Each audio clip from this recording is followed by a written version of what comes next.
So you mean to tell me nobody warned you that becoming more of yourself would feel like a betrayal to everyone who's loved this old version of you, including you? Well, let me be the one to say it out loud, okay? And listen, I know we all thought that growth was supposed to feel like constant winning. And what we've learned is sometimes growth feels like a loss.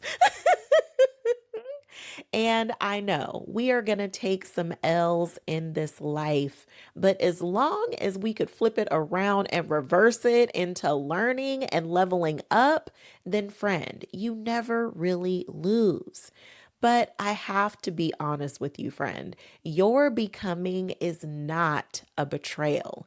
And the woman that you are today and the woman that you're growing into, she deserves your self love, your self respect. She deserves to be honored just as much as you have honored the old version of you.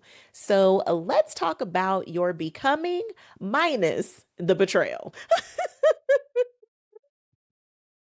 You might feel like you're betraying the people that you're in relationships with because they met you at a time when you were building your whole life in survival mode on repeat. That meant that you were agreeing to show up small in relationships because you didn't want your needs or your wants to seem or feel too big. You probably were at a point in your life where you just wanted to be loved so bad that it didn't really matter by who.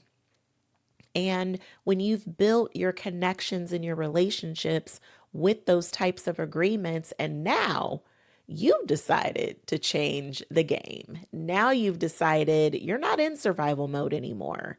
And now they're looking at you wondering why you're so boisterous, why you're so expressive, why you are actually asking for the things that you need and want.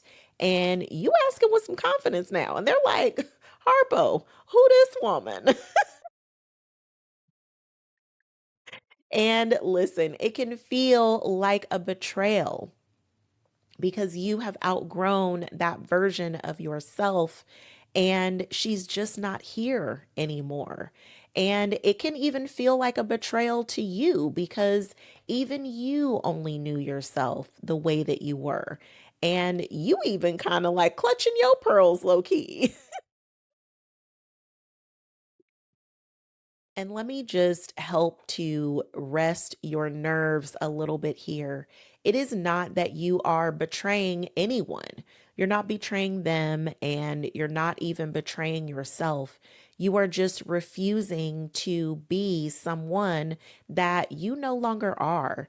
You no longer are the person who wants to be small or wants to be invisible in relationships. You're no longer the person who is in a constant state of survival. You are now in a place in your life where you are thriving, you are successful, and you don't have to minimize yourself anymore. And you can't, even if you wanted to. And that is not a betrayal, friend. That is simply growing up and maturing. And loyalty to that old version of you, it can feel like love because for so long, keeping yourself and everybody else around you comfortable, it meant connection. And now you are changing the terms of the agreement, friend. So they might be questioning your loyalty because they feel like the rug is being ripped right from underneath them. And listen, anytime you decide to change the terms of the agreement, it does warrant new levels of communication because they have free will. They get to decide if this new connection is something that they want to pursue or if it no longer suits them. And that is definitely the scary part because we're not about to just be tearing up all your relationships, friend. That's not the goal. But we do have to honor that even though that old dynamic is no longer serving you, You have to also give people that opportunity to decide for themselves whether or not they really want to pursue a new level of connection with you or not. And remember, friend, real loyalty does not require you to disappear inside of it. The people who really love you and who are really about you, they would never ask you to choose between them and the woman you are or the woman you're becoming. Real loyalty does not mean staying in a relationship that requires you to lose yourself. So, friend, remember, the loyalty that is really deserved here is loyalty to who you are and allowing people the free will to decide if that aligns with them. But your alignment is never a price that you are willing to pay for any relationship, especially the relationship that you have with you. One of the most loving things that you can do for yourself and the people that are around you is to stop pretending that you are still the same person that you've outgrown. It is okay to outgrow versions of ourselves. Friend, I could not imagine me trying to do what I did in my 20s today. That's just not even a vibe for me anymore.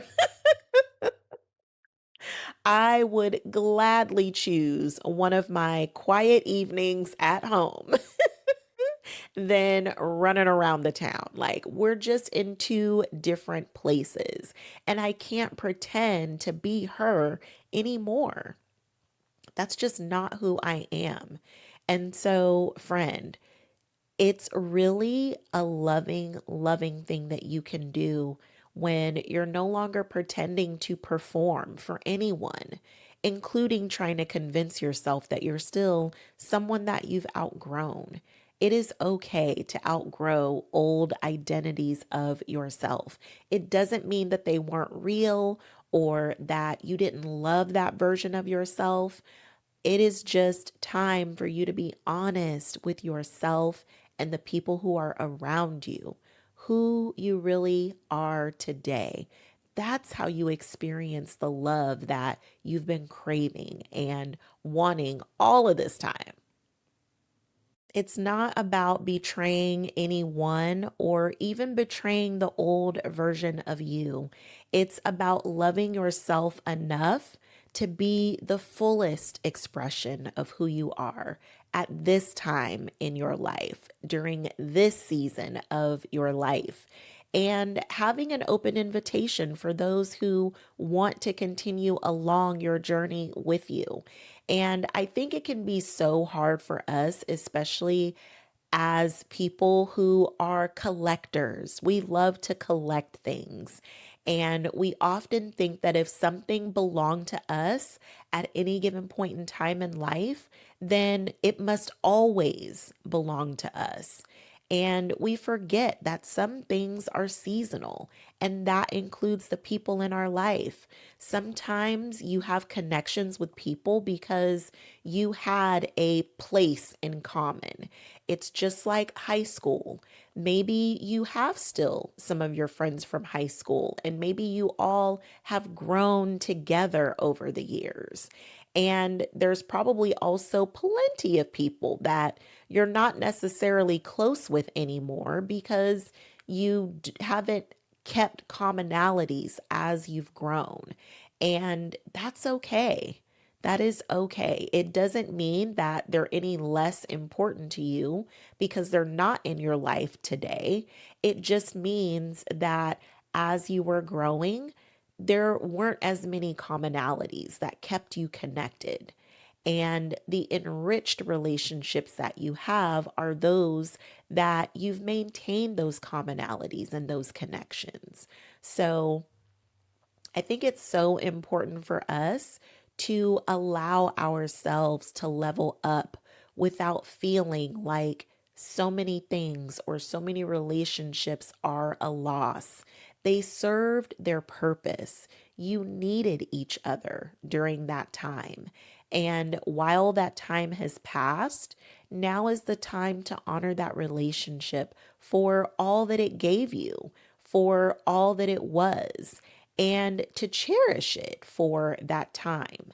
So I think it's okay for us to learn how to release the things that served their purpose so that we can have space for new things to come into our lives and surprise and delight us in this season and beyond.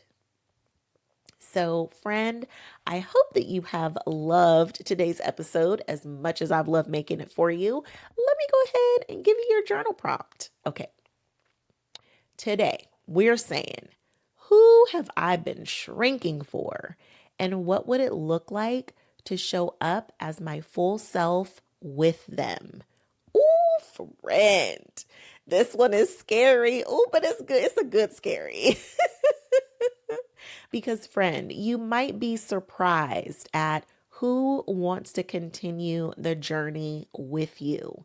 So many people, they are interested in growing with you as the seasons change. So be willing to explore this, friend, and don't be afraid to continue to step forward and keep that open invitation for those who want to continue to grow with you. And for those who don't, thank them for the connection that they've had and for all that it meant to you, and be okay with moving forward and having an open mind and an open heart for new connections to come and support you in the new seasons of your life. And I want you to meet me in the comments. Tell me, fill in this sentence. The moment I realized I had outgrown who I was being for someone else was. Ooh, Fred, this is so good. This right here can really set somebody free. It can set you free as you explore this in the comments yourself. And it can even support those who come along and read your comments, friend, because we are here supporting each other. Okay, friend? I hope that you're subscribed because I'm making videos for you on the daily, okay? We are having even more conversations just like this one. So make sure that you're subscribed so you don't miss what's happening around here, okay? Okay. And friend, listen. I think it's been a minute since I have reminded you, friend, I love myself so much. I don't play about me. And if you hang out with me long enough, you will love yourself so much that you won't play about you either. Okay, friend? I will meet you in the comments and I will see you in the next video tomorrow.